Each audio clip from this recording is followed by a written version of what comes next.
మనకి రేపు ఎల్లుండు విశాఖలో ఇన్వెస్ట్మెంట్ సమ్మిట్ అయితే జరగబోతోంది కదా. అయితే దీనికి సంబంధించి మరి ఒక పక్క నుంచి ప్రభుత్వం మరి అన్ని రకాలైనటువంటి మరి ఏర్పాట్లు అయితే చేస్తూ ఉంది. సో దీంట్లో భాగంగా చూసుకుంటే నిన్న నైటే చంద్రబాబు నాయుడు గారు అక్కడ వెళ్ళిపోయారనమాట విశాఖపట్నంకి.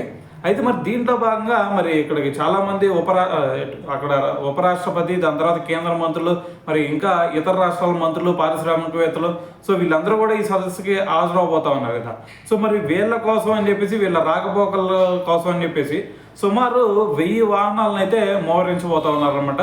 సో మరి ఈ సదస్సుకి మరి ఇంత భారీగా చేస్తున్నారు కాబయ్యా, మరి వీటికి వచ్చే పెట్టుబడులు ఏ విధంగా ఉంటాయి, దాని తర్వాత ఎంతమందికి ఉద్యోగాలు వచ్చే ఛాన్స్ ఉందా అనేది కనుక ఒకసారి చూసుకుంటే, మరి మనకు వచ్చినటువంటి న్యూస్ ప్రకారం ఏంటంటే దాదాపు 9 to 10 lakhs crores పెట్టుబడులు అయితే రాబోతా ఉన్నాయి అనమాట.